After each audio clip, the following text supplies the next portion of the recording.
Okay, our third speaker is Indian national, so concludes basically our panel of nationalities with a European, Japanese, and an Indian. We are very balanced today.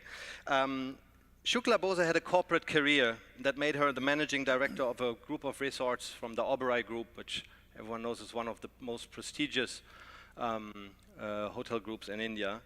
But then she decided to quit her job and do what was closer to her heart, which is running an NGO that gives poor children access to education. For her, purpose is not an abstract buzzword, but the base of her life story. A warm welcome, Shukla Bose.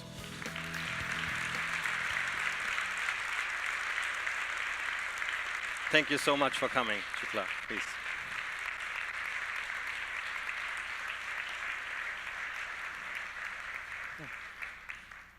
I invited you because I found your story interesting as not an average analysis of happiness or purpose, but as someone who can probably tell us and share a little bit how your life took you. You had a corporate career and at some point in time decided to give that up in order to do what you felt your calling was. We will come to that a little later, but first, the first unusual thing is that as an Indian woman, you started a corporate career and became a CEO level. So what drove you to start this corporate career? What brought you to do that? It's a natural progression. I went to university, I did my MBA, and it was expected of me to get into business. I've always been a little different, I'll talk about it. Therefore, but because I've always been very passionate about what I do, I put 100%. I kind of rose in my career pretty fast, and I reached the CEO position quite early. It was in a state of high. You feel good. I was happy, but the difference was I was not joyful. And today, with the kind of work that I do, I have discovered joy. Mm-hmm. And there is a difference between happiness and joy. Mm-hmm. So would you say that today you are happy and joyful in your life? Oh, totally. My children, when I get up in the morning, slightly stressed out, because it is stressful to arrange funds to run the organization. I get up with a headache. All I have to do is go to school, and the children come running to me, hug me, and my headache disappears. My children are my vitamin pills. Mm-hmm. Okay, then I would love to hear more about this in your organization. Please, welcome on the stage, Shukla Bose.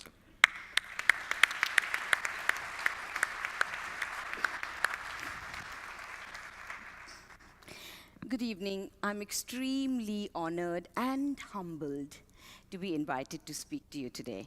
So, what I'm going to talk to you about is share little bits of my journey of crossovers. I've crossed over boundaries and to find my purpose and see if it resonates with you. I broke stereotypes even before I was born. My grandmother married at the age of 10. My mother married at the age of 14. My mother had 5 miscarriages before I was born. So when I was born, it didn't matter to her that I was a girl or a boy. She just wanted me to survive. And I'm talking about a culture and days where even today, 0.7 million children are killed just because they were born a girl. So this feeling of being wanted made a lot of difference to me. And nothing stopped me. I never felt inadequate in any way. I wasn't ever apologetic for being born a girl.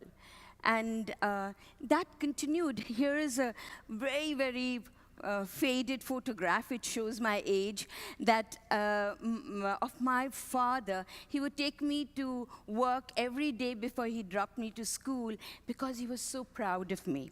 And that didn't change even when my brother was born a year later. And nobody was surprised that whenever my brother and I would play imaginary games, I was always Tarzan and he was always Jane.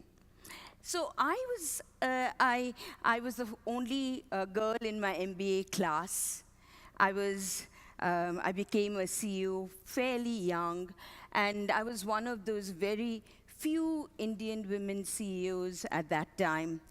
Thankfully, that is changing in India. There are a lot more women CEOs today, but clearly not enough. So actually, what happened was, I began to get a lot of awards. Entrepreneur of the Year award. I got a Woman of the Year award, and I was a CEO of a multinational company looking after South Asia, Middle East, China. So in many sense, I had arrived. Even I thought I had. It was only, there was something nagging in me, and I began to do something quite bizarre, actually. I began to write my own obituary. And I seriously advise that you all should try and do that. So when I was writing my own obituary, I realized that I didn't have much to write. I hadn't changed people's lives. I hadn't brought any meaning. And it was then that I decided that I needed to do something more. And I quit my corporate life of 26 years. I actually, I had worked and volunteered, and when I was a student in college and university, I had volunteered with Mother Teresa for 7 years. I would work with her in Shishu Bhavan, where we would collect little babies, abandoned babies, especially girls, and find homes for them. I worked in Nirmal Hriday, where we would find abandoned, destitute beggars and bring them and nurse them to health. Most of them actually died. And I was therefore not scared of working with the grassroots at the bottom of the pyramid. I began parikrama. Parikrama is a Sanskrit word which means a circle. For us, it's the circle of life that we are trying to complete in our children's lives. I started parikrama from my kitchen table with my own life savings that I had kept aside for my old age and my daughter's education. And that's how I began.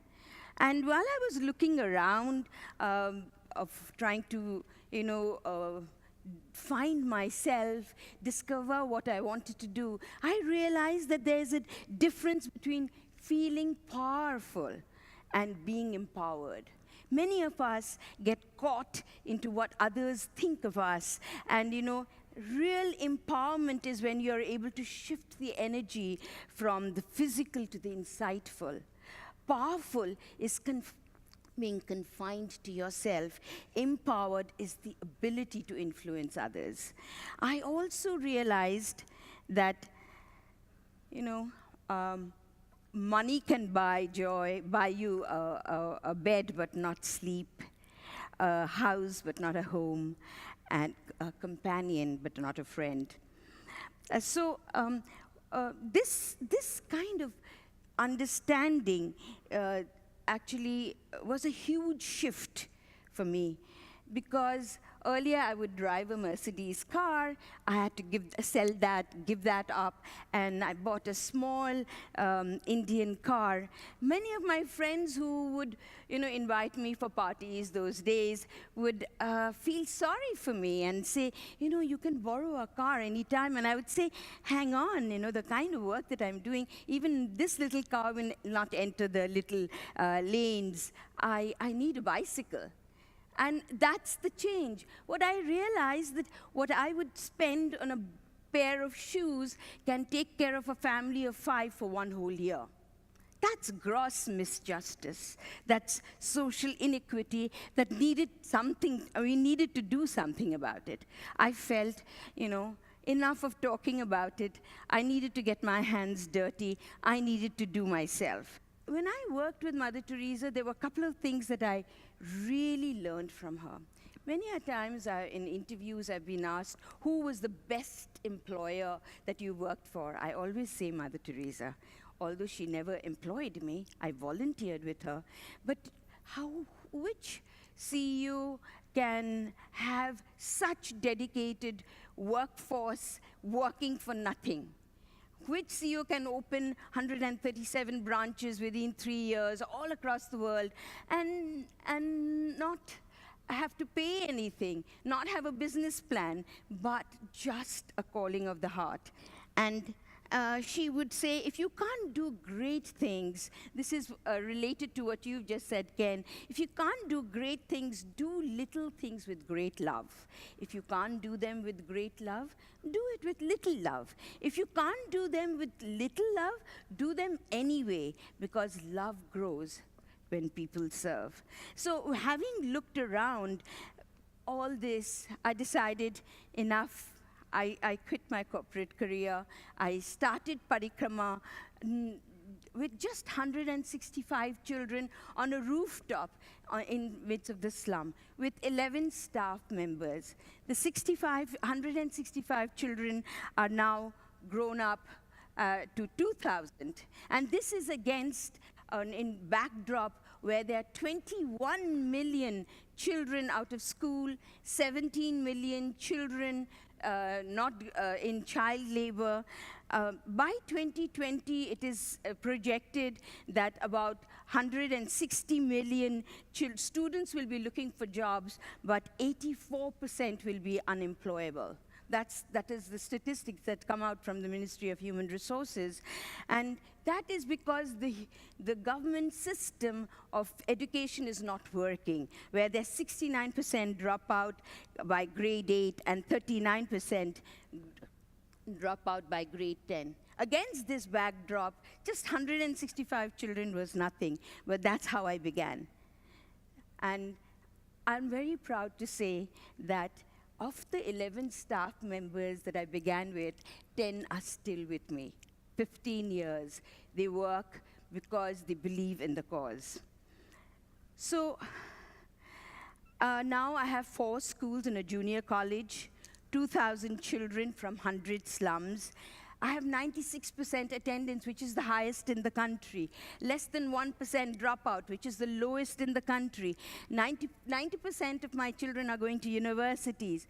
We have an education transformation center, and we're training teachers of 500 government schools. We are impacting 63,000 children. 400 of my alumni are in universities. We sponsor them. And 100% of my alumni are 100% employable. And we are influencing their families as well. How is this happening? It's happening because of a model. It's the 360-degree model.